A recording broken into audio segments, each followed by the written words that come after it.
So now we are starting the discussion of economic service test series, and in that test series the first test was on General Economics 2. So we are starting with the discussion of General Economics 2 paper first. So test number 1 discussion is there. So this is basically the discussion of 22nd September test. So if you are following that 22nd September test series, in which there are 20 tests in total, this is discussion of test number 1. So every week now we will try to have 1 or 2 discussions, so that we will try to complete the overall test discussion in a shorter period of time. So starting with the discussion, few things before starting the discussion. Once you are writing the answer what is expected from you is that you must be writing a very exact answer. Exactness means it should be from the core book, and it should be as explained in the book. That is, textbook language will be preferred, and it is being preferred in the UPSC as well. So try to use less of your own interpretation and language and more of the book. Like for example, suppose if you are writing the definition of the custom union, so as explained in the Salvatore, just write it as it is. Try to explain more and more from the core book. Second, in the initial test, if you are exceeding time, that means you are taking about half an hour or 45 minutes or even 1 hour extra, then give yourself that extra time, but try to write the best answer. Don't rush for the time in the initial test. You can manage that time over a period of time, or over a period of time as you will practice more and more questions, you will be able to learn more and more topics. Naturally some time will come down, and in the final, obviously over a period of time, I will also explain the study how you can manage that time. But start में अगर time ज़्यादा लग रहा है तो don't be concerned about too much concerned about that. Try to write the best answer. First, your objective should be basically to write the best answer, and don't too much also bothered about the word limit. Obviously space will be there, but here for the first mark for the first question, that is section A, you will have that first page only. So try to write short paragraph, 3 to 4 or 4 to 5 short paragraph for the 5 marker question. Then for the 15 marker question, you will have 2 or 3 sides basically. So essay type answer is basically being preferred. So essay type answer, that means short paragraph will be preferred. So short paragraph plus reasoning will be important. Just elaborate those reasoning. Your ability to elaborate, descriptive answer लिख रहे हैं आप, तो किसी चीज़ को describe करना आना चाहिए आपको, how to explain that thing. Reasoning will be more important. Diagram को describe नहीं करना ज़्यादा कि as shown in the diagram. Diagram we draw because it is self-explanatory. It is just to improve our presentation of the explanation. तो diagram का जो description है वो ज़्यादा रेलिवेंट नहीं, बट उसके पीछे जो रीजनिंग है, लॉजिक है, वो इंपॉर्टेंट है.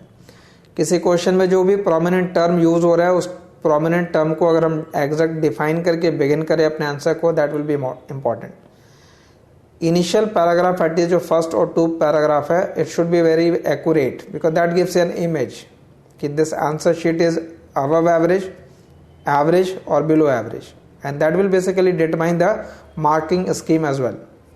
Because obviously no one is reading each and every sentence and words, but the impression is being created from the first 2 paragraphs.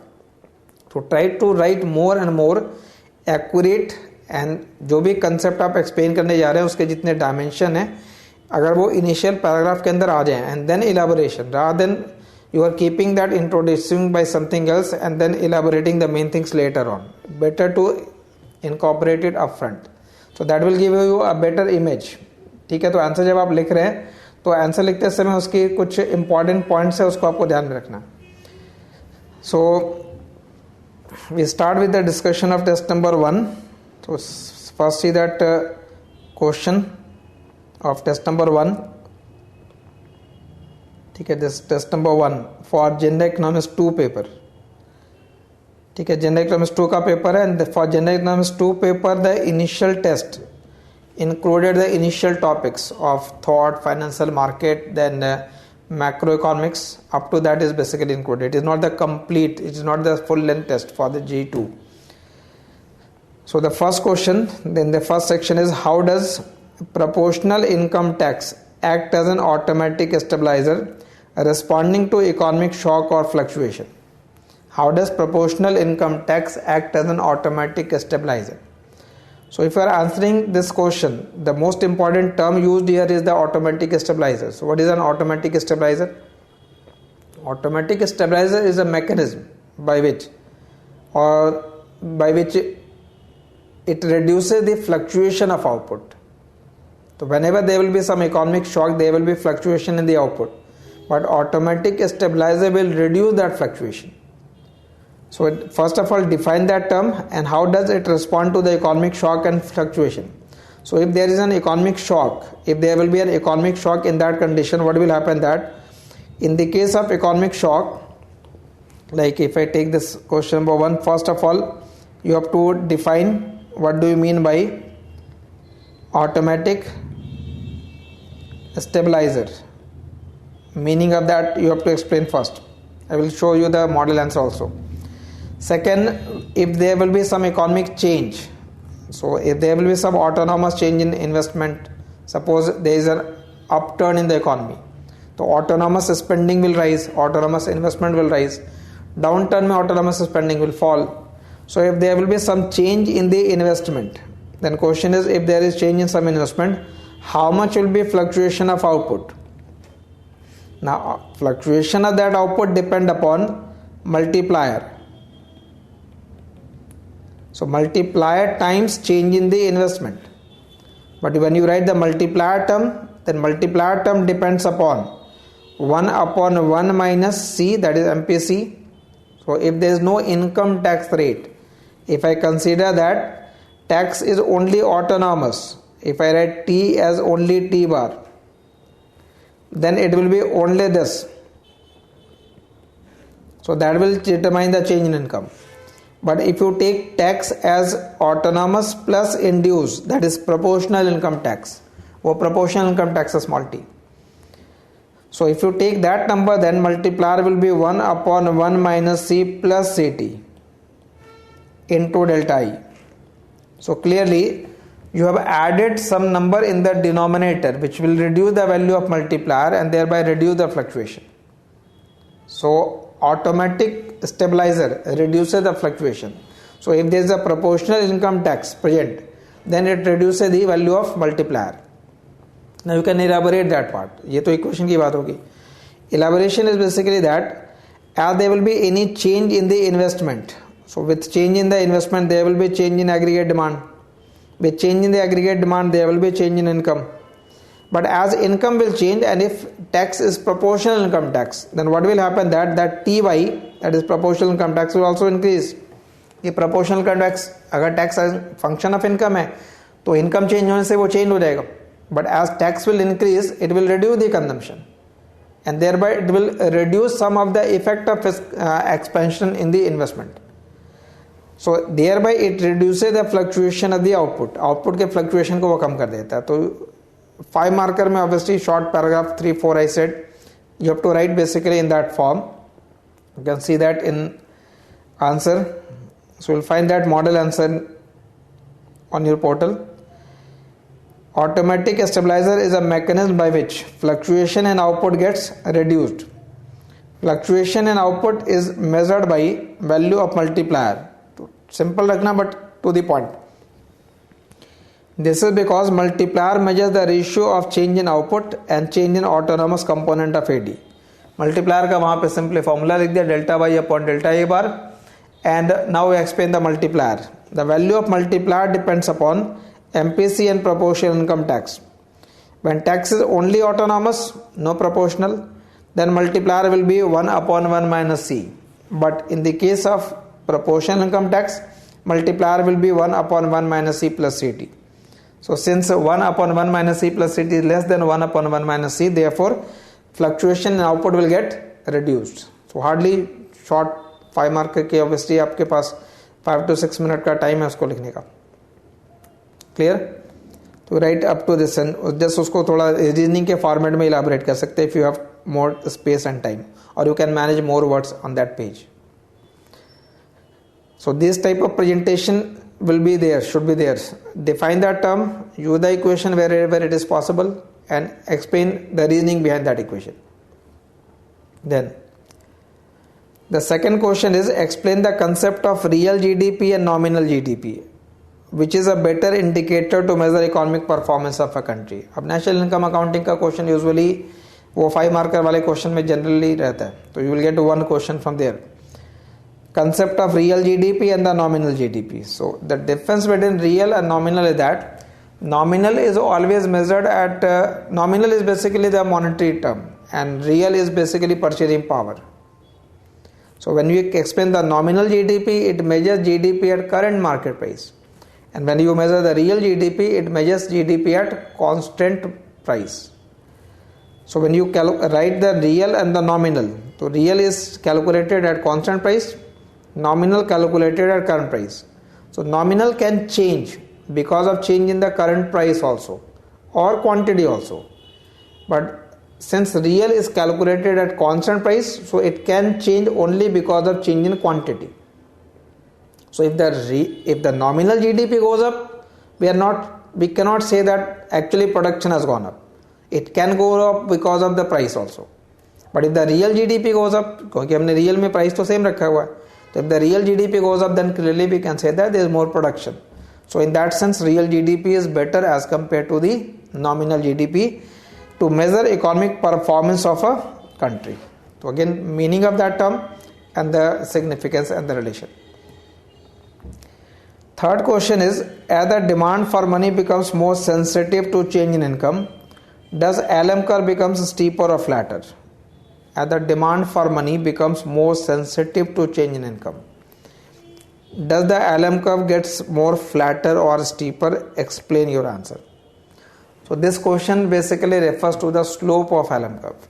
So now when you explain this, then slope of LM के concept को in fact elaborate करना है. Slope of LM. First you can start by writing the definition for the LM curve, that LM curve represent different combination of income and interest rate where money market is in equilibrium, which means money demand is equal to money supply and it is positively slope. Then write down the slope of LM curve. So slope of LM curve is K upon H. And what is K and what is H? K is the responsiveness of money demand due to change in income. H is the responsiveness of money demand due to change in rate of interest. Like you write KY minus HI equal to M upon P. हमने money demand को money supply से equate कर रखा है, तो K represent responsiveness of money demand due to change in income. तो question कह रहा है कि as the demand for money becomes more sensitive. अब आपको डिराइव करने की जरूरत नहीं कि how we come to the slope of K by H. If you want to know, remember slope निकालने के लिए क्या करेंगे, dy बाई dx. तो y एक्सेस पे रेट ऑफ इंटरेस्ट है, x एक्सेस पे इनकम है. तो अगर मैं इसको i के लिए सॉल्व कर लेता हूँ तो ये 1 upon h into K Y minus M by P हो जाता है. तो अगर ये डिफ्रेंशिएट कर दिया मैंने विथ रिस्पेक्ट टू y, तो विथ रिस्पेक्ट टू y अगर डिफ्रेंशिएट करोगे तो k बाई h रह जाएगा बस, इसलिए k बाई h स्लोप है. बट आपके आंसर को मैथमेटिकल लुक देने की जरूरत नहीं है कि आपने उसको डिराइव करके शो कर रखा. You that information you have, just write down the slope of L M is k by h. k का मतलब क्या, h का मतलब है वो बता देंगे बस. नाउ क्वेश्चन कह रहा है the demand for money becomes more sensitive to change in income. तो more sensitive to change in income means the value of k will be more. As the value of k will be more, the slope will be more, and with slope more, the LM curve will be steeper. Value of k अगर बढ़ जाएगी तो line steeper हो जाएगी. Clear? तो आपको वो relationship basically explain करना है इन दिस क्वेश्चन. तो meaning of LM curve, slope और k के साथ उसके लिंक को बता देंगे कि with respect to k it is directly related. So as k increases the slope of LM curve will increase and the line will get steeper. Then next is from the economic thought question, distinguish between the mercantilism and the state socialism. Mercantilism and the state socialism. So whenever you use this remember the mercantilism was before the classical concept से भी पहले का thought है. तो तो classical concept से पहले का थॉट है, दैट मीन्स 18th सेंचुरी का बेसिकली ये थॉट है, where the two ideas were there in the mercantilism. One is the Booleanism and second is the role of state or action of the state, that is government. So Booleanism is basically accumulating more and more precious metals. So mercantilists basically believe that the strength of a country depend upon the stock of its precious metals. That means in terms of the bullion. Now question is how we can accumulate that bullion. Economy can accumulate the bullion through trade. You are exporting in exchange for those precious metals, and you will put curb on your import. So putting restriction on the import and allowing the export, you will be accumulating more and more capital. So state action is needed. State action is needed here. State action is needed in order to increase the stock of precious metals. Government का intervention required है, import duties होंगी, export subsidies होंगे. Unlike the classical believed in the laissez faire, they believed in the laissez faire policy, but the mercantilist believed in the intervention in the economy. तो you have to basically explain the idea of mercantilism briefly, that it was an economic thought prevailing in the 18th century based upon bullionism and the state action to guide the capitalist system. And then just compare it with the state socialism, which will be basically promoting the welfare of the state, welfare of the people. तो 5 mark का question के लिए basically आपको ये content explain करना था. Then the E part,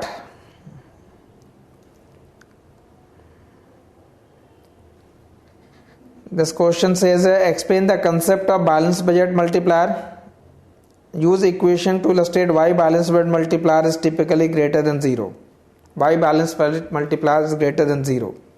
तो balanced budget multiplier की जो वैल्यू है वो greater than 0 है, ये एक्सप्लेन करना है.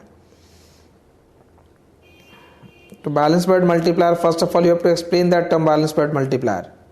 So what is the meaning of that term balanced budget multiplier? कभी भी मल्टीप्लायर कोई भी टर्म अगर यूज होता है तो मल्टीप्लायर को आप एक्सप्लेन करते हैं, it is a ratio of change in income and change in autonomous component of AD. Change in income and change in autonomous component of AD. So it is basically delta Y upon delta A bar.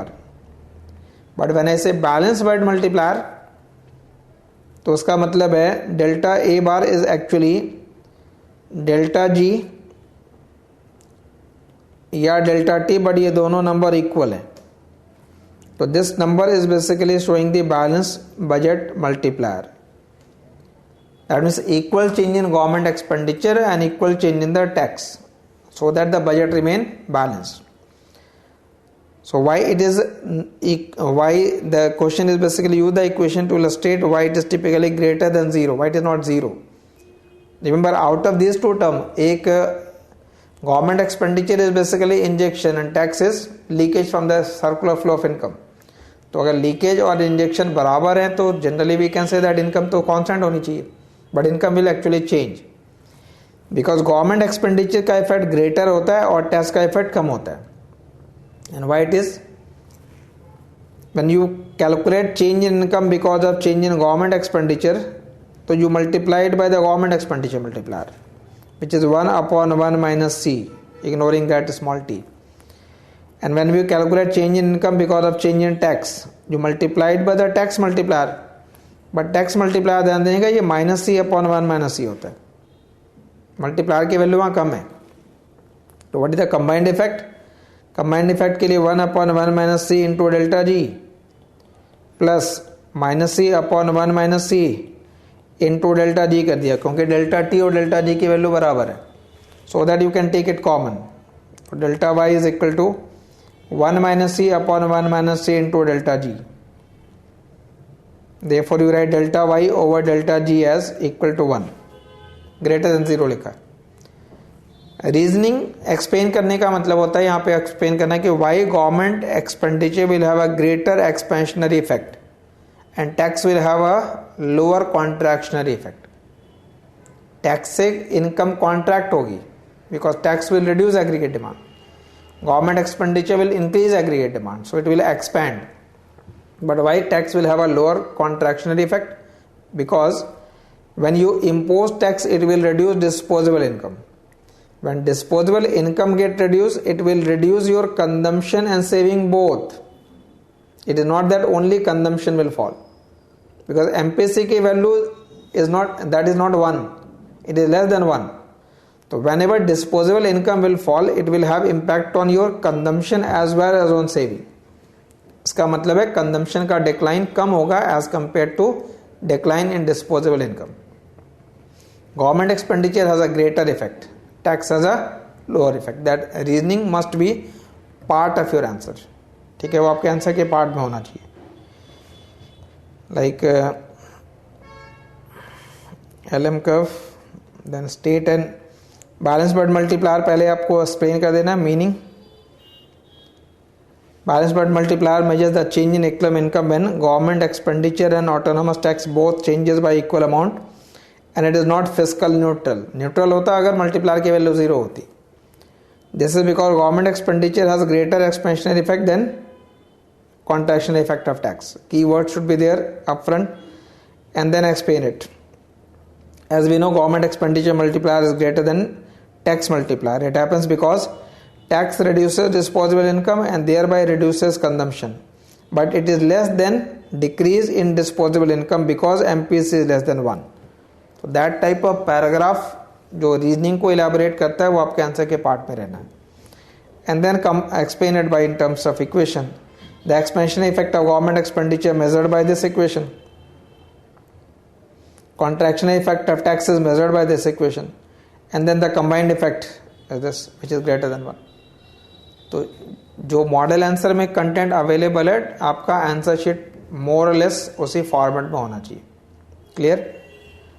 So purpose is basically to give you the feeling की what is the meaning of that exactness, in what way you will be writing and how to elaborate that term.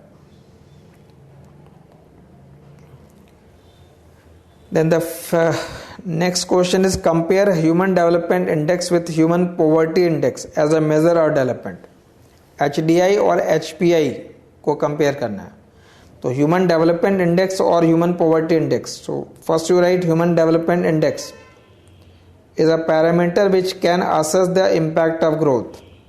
HDI consists of 3 parameters to assess the quality of life, which is called human development, and those parameters are life expectancy at birth, education and per capita income.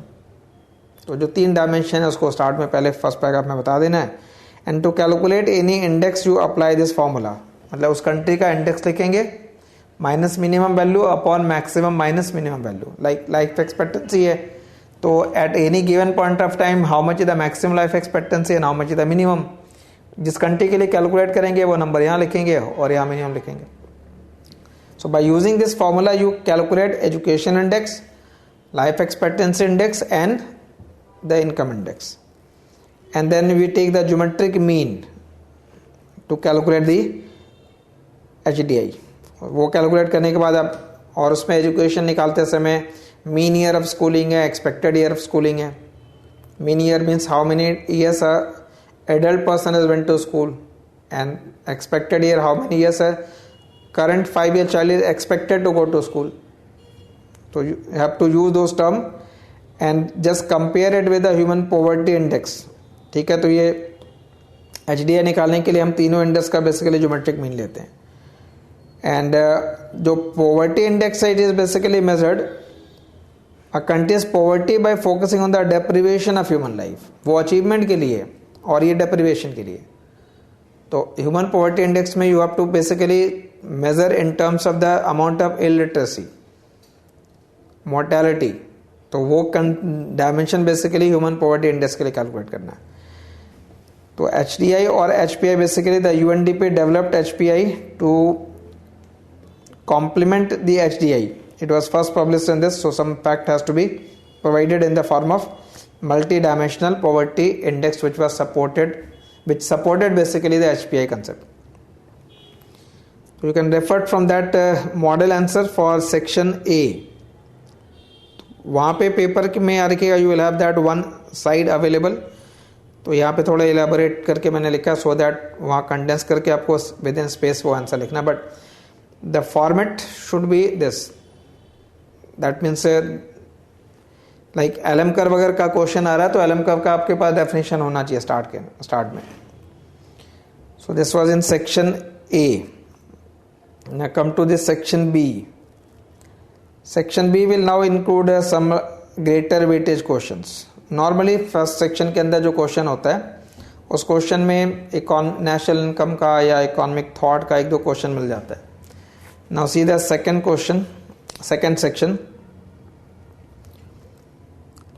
Now second section is first is describe the growth path with which once economy attain will give a higher level of per capita consumption than any other growth path for all the time. Read that question again. Question कह रहा है describe the growth path which once economy attain it will give a higher level of per capita consumption than any other growth path for all the time. मतलब एक बार हमने वो growth path अगर attain कर लिया तो उस ग्रोथ पाथ पे जो पर कैपिटा कंजम्पशन का लेवल है वो हायर होगा as compare to any other growth path. So from the statement first of all remember this is part of the Solow model question and with in Solow model it is golden rule. Solow model का भी question है और ये golden rule का भी question है because only in the golden rule consumption per worker is highest. So when you answer this question, start first of all with the main idea of the solo model. That solo model is designed to examine how capital stock, labor force and technology interact in an economy and how that interaction determine the output and the growth of that output.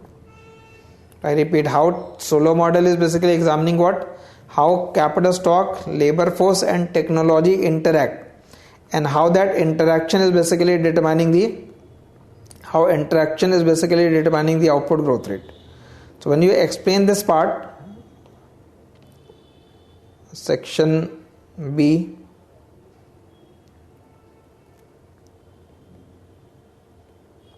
question number 2, it is mainly referring to solo model.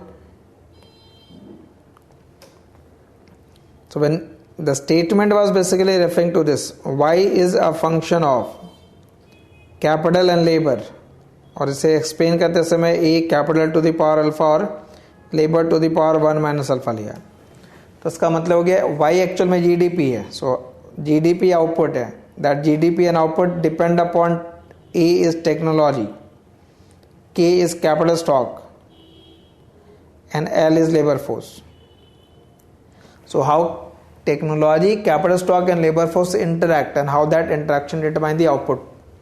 इस function को जब आप convert करके लिख लेते हो in terms of the small y, that is GDP per capita, then it becomes a function of capital per capita. तो y as a function of k हो जाता है. y as a function of k का मतलब है as you increase k, y will increase. So repainting diminishing return, this is the production function. Now come to the solo golden rule path. The idea of golden rule say that consumption per worker has to be maximized. So y is equal to c plus I. Consumption plus investment सारे information per capita में लिखे गए. तो consumption will be equal to y minus I. Now since golden rule is a steady state, और steady state का property है कि investment must be equal to depreciation.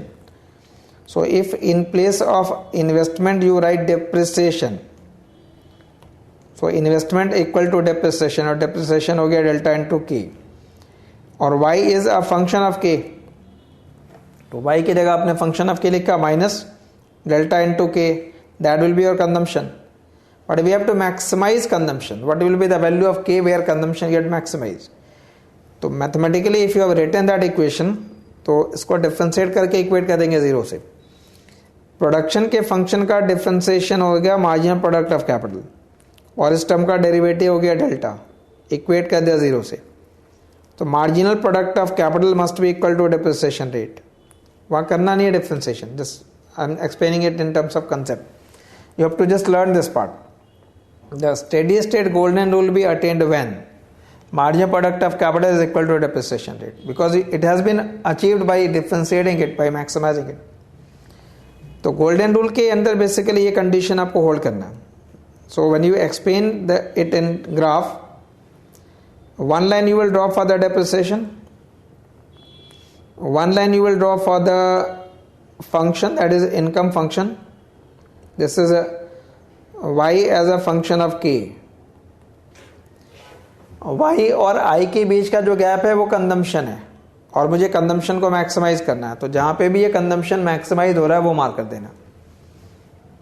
जहां कंजम्पशन मैक्सिमाइज हो रहा है just mark that point. This must be the K star gold, but it has to be the steady state also. और steady state की property है कि investment has to be equal to the depreciation. Investment actually means saving. So your saving line must be passing exactly through this point. This must be as function of K.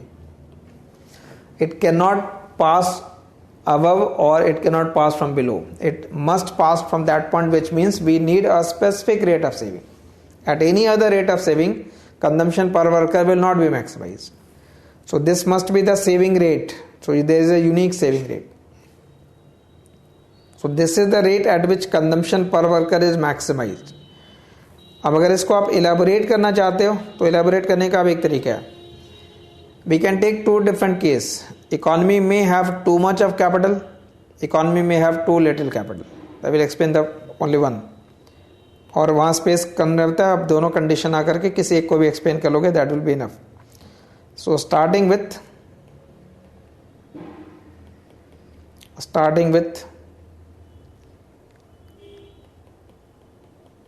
To little capital. Too little means steady golden rule के लिए जितना चाहिए उससे कम है.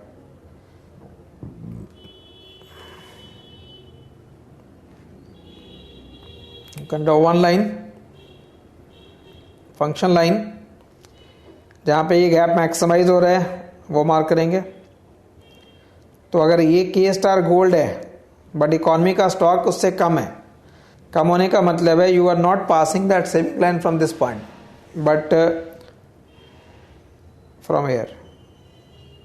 That means currently steady state is this, which is not golden rule, but वो steady state है. तो steady state होने का मतलब होता है कि there will be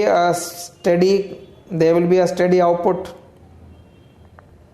there will be a steady consumption, there will be a steady investment. तो इन्वेस्टमेंट की वैल्यू एक होगी, कंजम्पशन की वैल्यू होगी और इनकम की वैल्यू है. Suppose these are numbers till time period T naught. अगर कोई चेंज नहीं होता है तो ये सारे वेरिएबल ऐसे ही होते हैं, इसी डायरेक्शन में रहते हैं. स्टेडी स्टेट का मतलब ये होता है economy is at steady level. Now to achieve the golden rule what is required? To achieve the golden rule you have to increase the saving rate. So once you increase the saving rate, S की value बढ़ा रही है, तो S की value अगर बढ़ जाए तो ये लाइन ऊपर शिफ्ट हो जाएगा.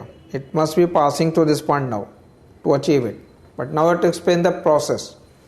तो as you increase the rate of saving, small s into y, this number will increase. This number is nothing but saving, and saving is translated into investment. So actually investment will increase and that will become greater than the depreciation. So if we invest more, depreciation less, the stock of capital will rise. So the stock of capital will start rising. This stock of capital will increase. As the stock of capital will increase, there will be increase in y also.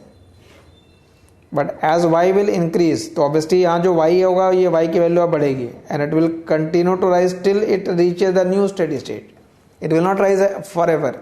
It will rise till you reach the new steady state. As what is happening basically that with higher saving rate, जब start में saving की rate बढ़ेगा तो consumption की value start में पहले कम हो जाएगी. तो this consumption value will reduce as saving rate will go up, but subsequently as income will rise, consumption will start rising. So after a period it will start rising and it will exceed the original number. Why it will exceed the original value? Because the new value is the golden rule और golden rule पे जो value आएगी वो higher होगी as compare to any other number, because golden rule by definition maximises the consumption per worker, so that number will be higher. And investment consumption fall, investment will increase, and that number will also continue to rise. So you can take help of this diagram also to elaborate that part, because 15 mark का question है, तो golden rule का idea पहले explain करना है, and then the transition path. Clear?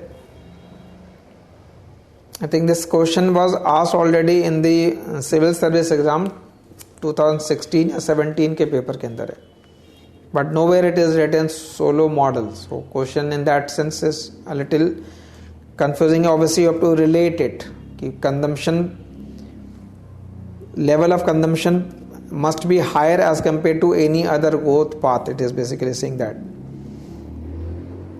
Now see the next question. Question number 3.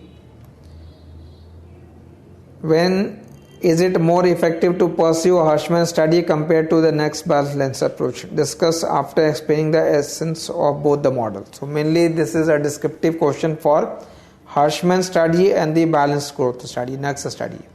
So balanced growth study and the unbalanced growth study are the two alternate study for economic growth. And what is the main idea of the balanced growth path? Main idea of balanced growth path says that there has to be simultaneous and harmonious development of different sectors of the economy. So you have to use that term. Simultaneous and harmonious development of different sectors of the economy, like consumer good and capital good, small scale and large scale, internal sector, external sector, agriculture, industry, social overhead capital, directly productive assets, activities. So there has to be simultaneous and harmonious development. The main idea of balanced growth say that just as a person need balanced diet for their development, economy also need a balanced approach for their development. So explain that idea part first.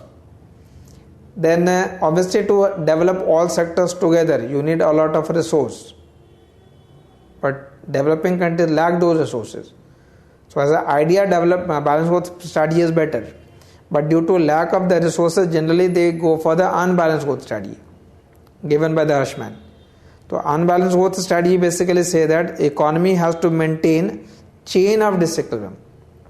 You have to create an imbalance, then again create a balance, again create imbalance, again create a balance, and thereby economy will move from one stage of development to the other stage of development.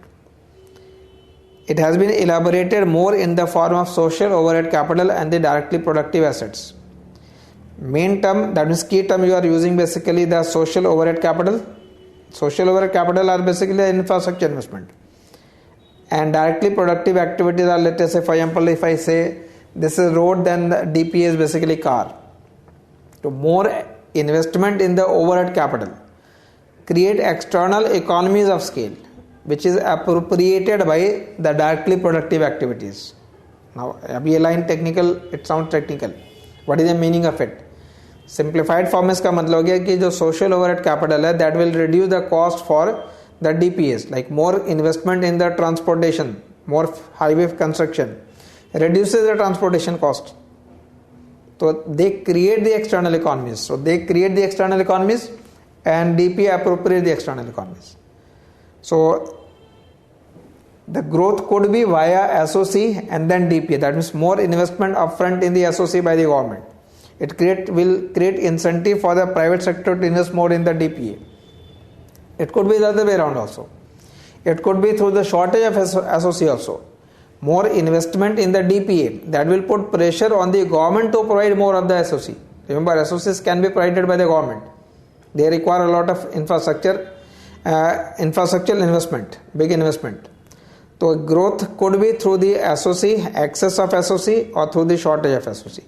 तो वो दोनों growth path आपको basically explain करना है. Essence of the model means actually that. So we are explaining basically that part in the balanced and unbalanced growth study.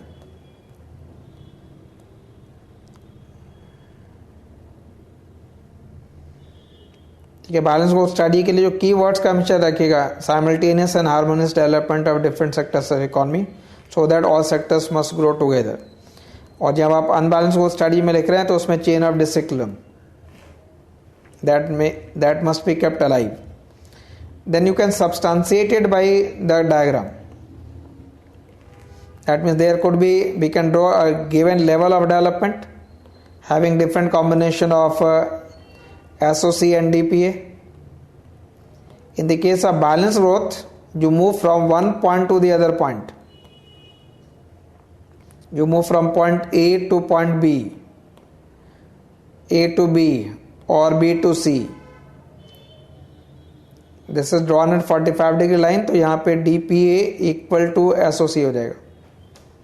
But if you are explaining the unbalanced growth strategy, तो unbalanced growth strategy में it could be via excess of SOC. तो excess of SOC का मतलब हो गया you are moving first of all in this way. Then you create more investment expenditure on the DPA.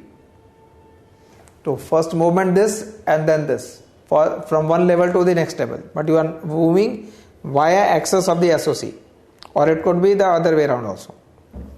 So that point has to be explained in that question number 3.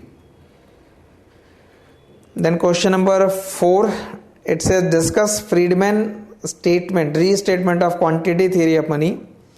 Under what condition it reduces the classical quantity theory of money? Friedman quantity theory of money. And under what condition it reduces to the classical quantity theory of money.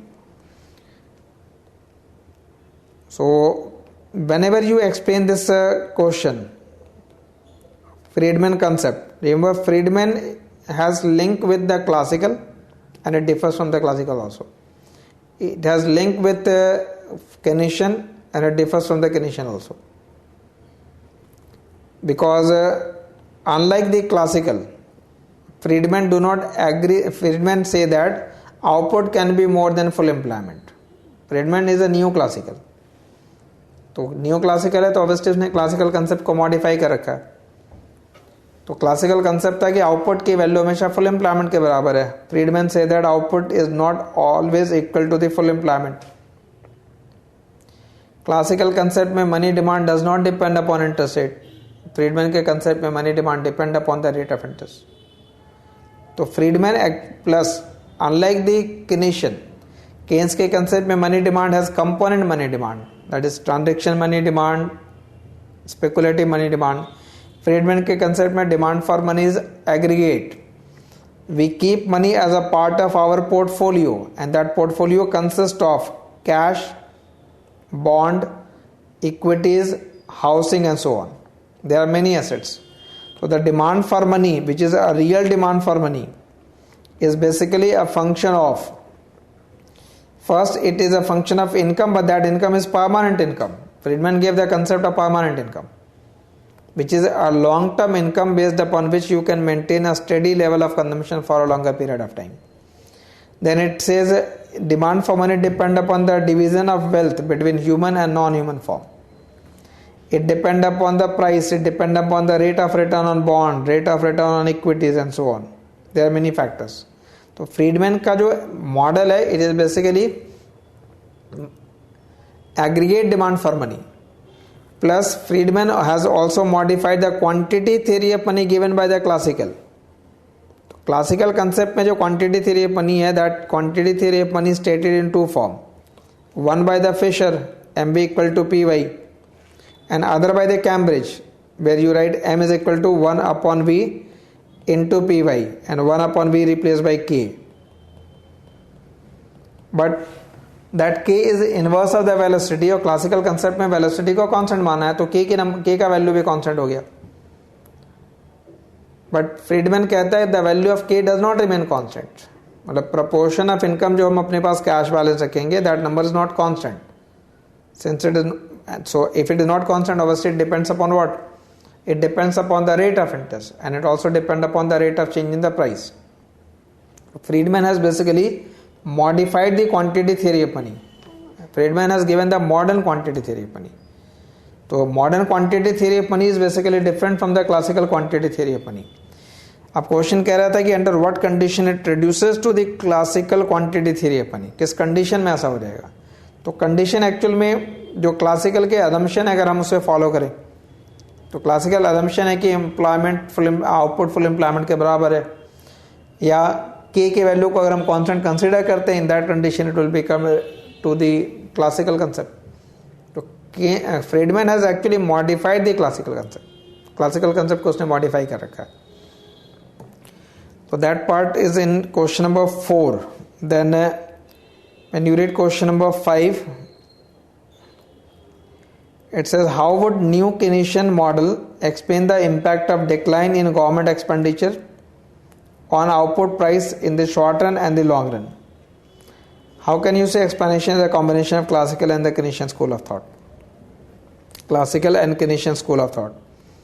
तो new Keynesian model में impact of decline in the government expenditure है on output in short run and in the long run. Decline in first of all when you explain the new classical और new Keynesian, so this question number 5,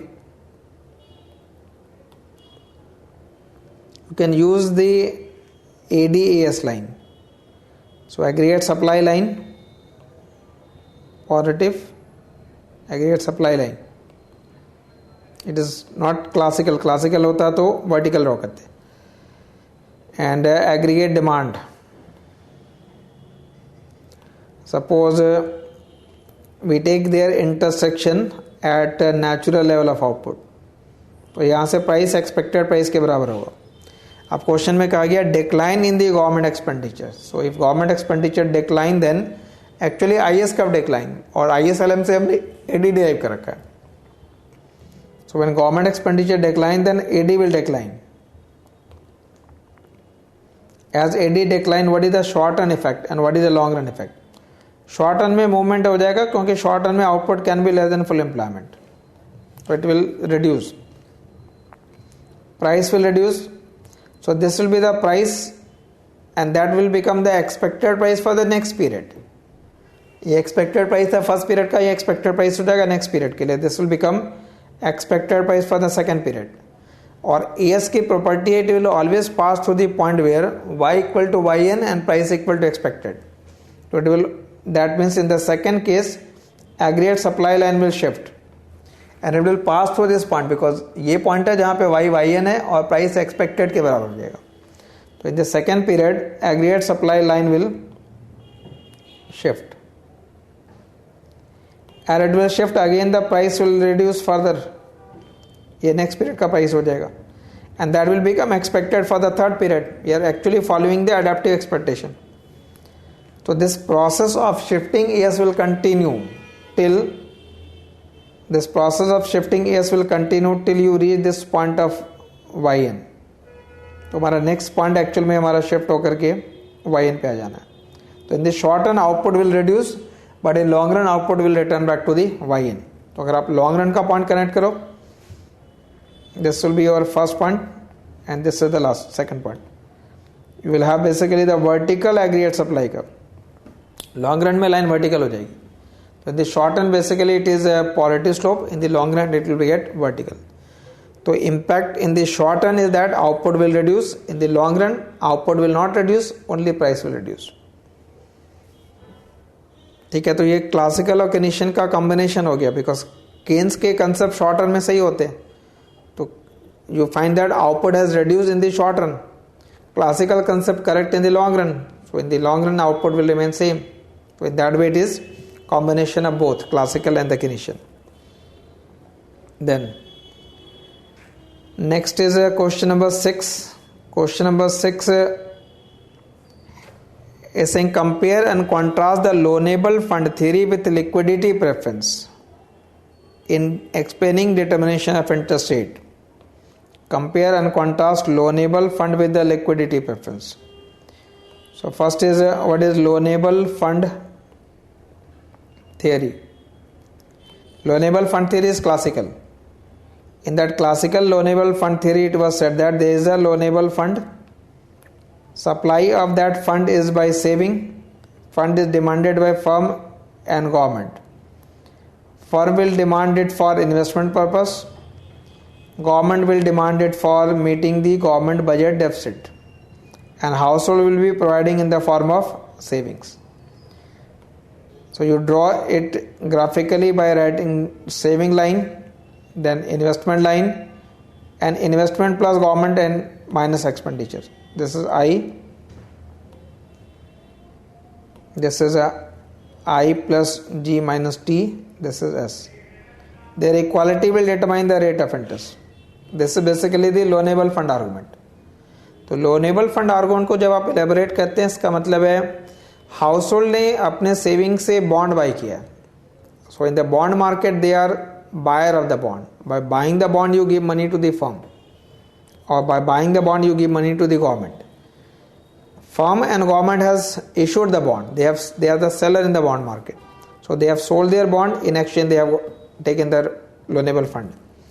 Their intersection will basically determine the interest rate. And this add on one more thing, that in this classical model, the interest rate act as a automatic stabilizer. Automatic stabilizer का मतलब है it will keep aggregate demand stable. And what is aggregate demand? It is C plus I plus G. तो classical concept ये कह रहा है कि if government expenditure will rise, ED will remain stable because interest rate will play the stabilising role. And what is the link here? When government expenditure goes up, this number will increase. So this demand for loanable fund will shift. As demand for loanable fund will shift, the rate of interest will rise. So it implies that it will increase interest rate. Interest rate increase will increase saving and thereby reduce consumption. Interest rate increase will also reduce investment. तो C और I ये दो number decrease हो जाएंगे जिस amount से G बढ़ रहा है, so that AD will remain unchanged. In that way it act as a stabilizer. That will be explanation for the loanable fund. Compare it with the liquidity preference. Liquidity preference says basically that liquidity preference means basically Keynesian argument. So when we explain the liquidity preference theory, in that liquidity preference theory, there is a supply of money by the central bank and liquidity preference as a function of income and interest rate. Their equality will determine the interest rate because on axis you take interest rate here with a constant income. Now the explanation is that if interest rate is above, अगर मान लेते हैं कि interest rate equilibrium से ज़्यादा है, then demand for money is less. Liquidity preference means money demand and money supply is more. Keynes के concept में person is maintaining a portfolio which include either cash or bond. तो जब money का demand कम है, which means we want to keep less cash, so we will use that cash to buy bond. As we buy bond, the value of bond will increase. और bond के value का interest rate से inverse relation होता है, so interest rate will fall. Bond की value बढ़ जाएगी और रेट ऑफ इंटरेस्ट डिक्रीज हो जाएगा. So you have to explain the process by which we can say that why equilibrium rate of interest will be attained and how. But the limitation of this liquidity preference is that it is said to be N indeterminate theory. It is an indeterminate theory. And what is the meaning of indeterminate theory? Indeterminate in the sense that we cannot determine interest rate unless we know income. But this entire concept is based upon income y star or y bar. So if income changes, suppose this number income y1 changes from y1 to y2, तो liquidity preference की line shift हो जाएगी. We will have a new liquidity preference based upon income y2. In that case we have a different interest rate. So rate of interest depend upon the income. Greater will be the income, greater will be the interest rate. So at different income we have different interest rate. By if you combine all those, कि rate of interest हमारा I2 आएगा जब income Y2 है, rate of interest I1 है जब income Y1 है, तो actually you get the LM curve. So liquidity preference theory is said to be an indeterminate theory in that sense. So you have to just explain the loanable fund and the liquidity preference part. Then question number 7. Question number 7 is you see that question.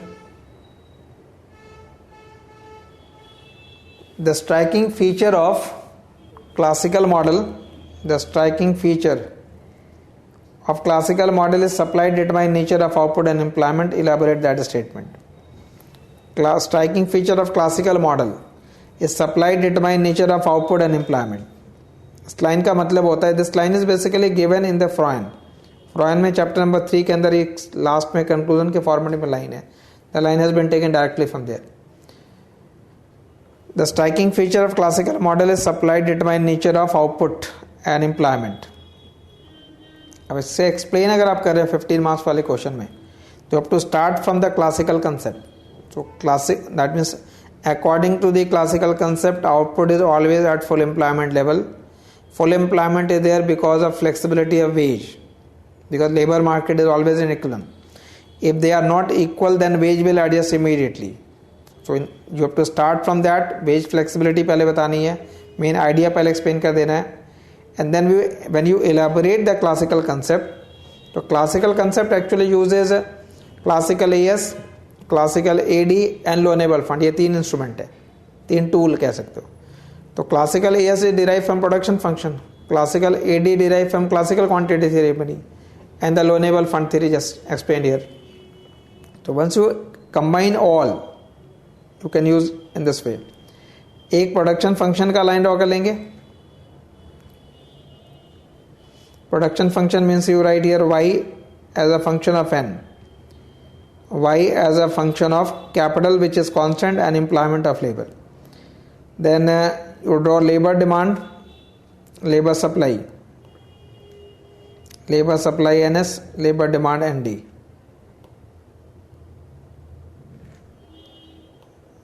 Here you draw aggregate supply and aggregate demand.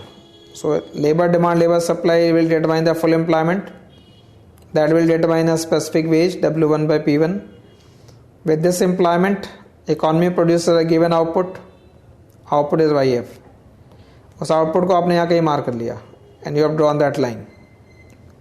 Classical AS vertical होता है at full employment, and combine it with the loanable classical quantity theory of money from where you get the aggregate demand. Intersection has determine the price. अब question ये कह रहा है कि जो classical model इसमें supply determine nature of output है. इसका मतलब है output is determine from the supply side, not from the demand side. So if demand will change, then what will happen? Classical concept में पहली बार डिमांड चेंज होगा because of change in quantity of money. So even when quantity of money will change, AD will shift, but that shift of AD will not affect the output because output is not determined from the demand. So what is the link here? As money supply increases, it will shift actually aggregate demand. तो aggregate demand की line in fact ऊपर shift हो गई है. As AD will shift, price will rise from P1 to P2. अब ध्यान देखिए, as price increases, this number increases. With a given nominal wage, the real wage will fall. And at any real wage lower than this, labor supply is less, labor demand is more. And we are following classical model. So with more demand for labor, wage will start rising. So as price rises from P1 to P2, wage will rise from W1 to W2 so that the real wage will remain same. Real wage remains same, employment remains same, output will remain same. So as money supply increases, it will result into only price. Actual में real number कोई भी change नहीं होगा. M by P both, M and P both will change in the same proportion. Money is neutral. Classical model में आपको explain basically करना है कि output get determined by the supply side, not by the demand side. Clear? This is one part. तो ये concept के format में आना है. Then the 8th question is, question number 8 is on the crowding out. Explain the concept of crowding out, also explain the extreme case of full crowding out and no crowding out. ये regular question है, कई बार paper के अंदर आपको मिल जाता है. So when we explain the crowding out concept, first of all define the term. So crowding out actually refers to decline of private investment due to fiscal expansion in the form of increase in government expenditure. So whenever there will be a fiscal expansion, it will reduce the private investment because it increases the rate of interest. So after defining that term, we explain that term by using the IS and LM curve. So given this IS and LM curve, intersection determine interest rate and income. So when government expenditure increases, see the link here. When government expenditure increases, the IS curve will shift to the right. Now explain why rate of interest will increase along with increase in income. Reason ये है, government expenditure बढ़ेगी तो aggregate demand will rise, that will increase income. As income increases, demand for money will increase because money demand depend upon income. So now money demand will become greater than the money supply, and more demand for money means we want to keep more cash. To hold more of cash, we will sell bond. As we sell bond, value of bond will decrease and rate of interest will rise. So rate of interest goes up from I1 to I2. It goes up from I1 to I2. ये process आपको वहां समझाना है, explain करना है in that concept of crowding out. As interest rate increases, that will reduce the investment. That is why we find that although shift of IS curve is more, but actual change in income is less. It is a case of partial crowding out. But अगर कभी case हुआ जिसमें shift of IS curve और actual change in income दोनों equal हो गए, तो फिर नो क्राउडिंग आउट हो जाएगा. या कोई ऐसा केस है जहाँ पे इनकम का कोई चेंज ही नहीं है, then there will be complete crowding out. तो ये दो कंडीशन जो एक्सट्रीम कंडीशन है वो एक्चुअल में क्लासिकल और केनीशियन कंसेप्ट है. In the classical concept money demand does not depend upon interest rate. मतलब H की जो वैल्यू होगी वो ज़ीरो हो जाएगी. अब H की वैल्यू अगर ज़ीरो है तो अभी आपने स्टार्ट में LM कर्व का स्लोप लिखा था K/H. H अगर ज़ीरो हो गया तो any number divided by zero, that will become infinite. That means line will become vertical.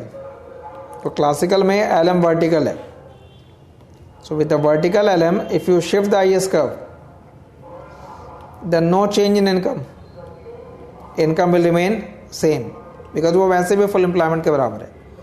So that will be the case of complete crowding out. In Keynesian, the value of H will be infinite. Any number divided by infinity tends to zero. So line will become horizontal. In this case, if you shift the IS curve, then income will actually change because it was not at full employment. Keynes का concept पढ़ रहे हैं, Keynes में unemployment होता है. तो classical और केनीशियन दो आर्गुमेंट के हेल्प से आप एक्सट्रीम कंडीशन को एक्सप्लेन करते हैं. तो पहले क्राउडिंग आउट का मीनिंग बताना है, explanation for the common one, and then the description for two extreme case. Then you will find all those description. इसमें आपको कंटेंट में मॉडल आंसर में you can find those. Classical model का loanable fund liquidity preference, how it is determined by the supply side only, crowding out concept as it is जो यहाँ mention किया जा रहा है, जिस फॉर्मेट में लिखा हुआ है. If you are able to reproduce it, it will be better.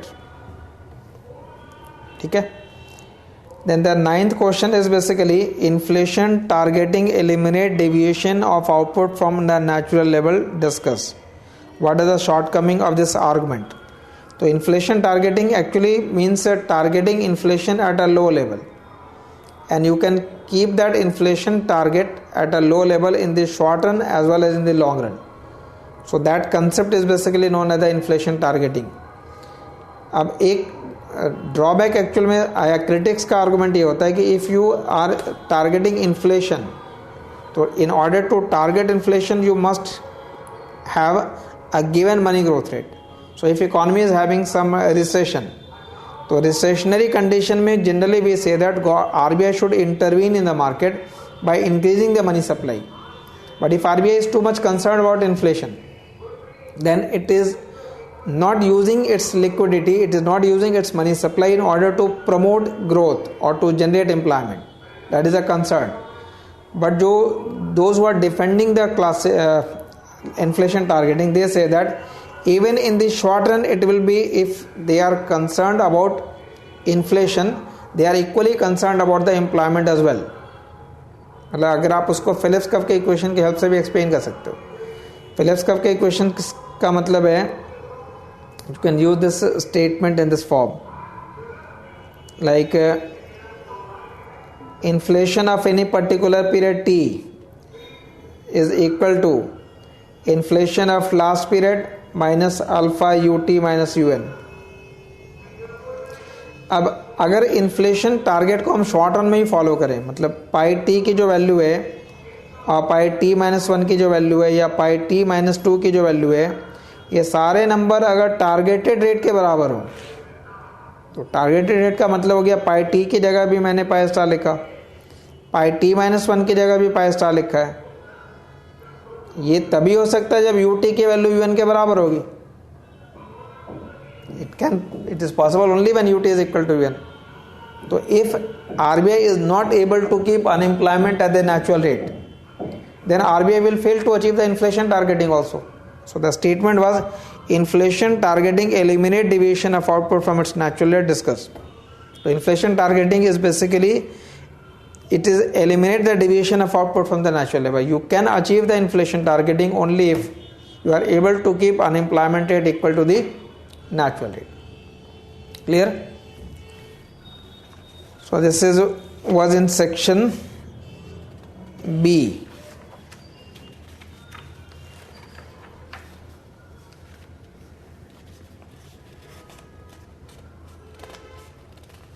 In fact, one more question was there in B, that is question number 10. What is national income? Why is measurement of national income done? What changes are brought into the basic equation of a two-sector model with introduction of the government sector? So national income is basically, you can define it as the market value of all final goods and services produced during an accounting period. That is the definition for the GDP actually. But उसको GDP अगर आपने define कर रखा तो GDP से national income अगर convert कर रहे हैं, जीडीपी एट मार्केट प्राइस है, you want to calculate national income, तो national income is in fact net national product at factor cost. तो डेफिनेशन तो आप ऐसे करोगे जीडीपी के लिए. अब net national product at factor cost calculate कर रहे हैं from GDP at market price, so will simply add just gross से हमने माइनस कर दिया डेप्रिसिएशन और मार्केट प्राइस से माइनस कर देंगे नेट इनडायरेक्ट टैक्स और डोमेस्टिक में ऐड कर देंगे net factor income from abroad to get the national income NNP. So define that term national income. Why is measurement of national income done? Why we measure it? We measure it because we want to get information about the economic activity. And that economic activity can be measured in three ways. Once when it is produced, second when it is distributed, and third when it is being purchased. So we have production method, income method and expenditure method. So where economic activity can be measured at any stage, and all three of them actually produces the equivalent result. So that is the purpose of measuring it, to know the economic activity. And what changes are brought into the basic equation of two sector model with the introduction of government sector. तो अगर government sector को हमने add कर रखा है, तो with the introduction of the government sector, your equation will become not modified from C plus I plus G. Government sector add करेंगे तो government expenditure will be added, government taxation will be there, transfers will be there. So you have to consider all in order to determine the income. तो two जो circular flow of income है वो भी modified हो गया, because part of the income will go to the government in the form of tax, and government is also transferring that income to the household as well as to the firm. So you have to basically modify that two sector with the introduction of government. Plus various government goods are not sold in the market. They do not have the market price, like road, street light. Those are the example of public good. So if they are not sold in the market, then from where we will get the market value? We get the market value by calculating their value in terms of cost. That means we get the price simply by measuring cost, because actually price होता है cost plus profit. So we are assuming that the government is providing the activities not for the profit. तो profit include अगर हमने exclude कर दिया, then by estimating the cost you get the price of the government services provided. So that point has to be included in your answer. So I have explained basically section A and section B here. Clear? So I will take section C separately. For section C there will be a separate discussion, because 20 mark की question है, obviously you have to explain in detail for 20 marks, and there are 6 questions to be discussed. So I will be taking the section C in a separate discussion. So sometimes if it is a repetitive question we can avoid that question for the discussion, but obviously जो initial test है, in that we will try to discuss each and every question. So we have discussed in test number 1 section A completely and section B. So your next discussion for test number 1 will include section C, which has 1 numerical question on the ISLM and 5 descriptive question. Clear? So we have done basically up to this section A and section B of this. Section C will be the next. ठीक है, जितने भी question आप देख रहे हैं, again I repeat, in the end you are basically getting the model answer of those question and the discussion of those question. तो ये format we will try to follow for the all test. जो जितने भी test है, that means 20 test in total हैं, including G1, 2, 3 Indian economy, GS and English. So we will be having that discussion and try to incorporate those type of element जो presentation दिया जा रहा question answer के format में in your test answer. Clear? So we'll continue with the next test discussion.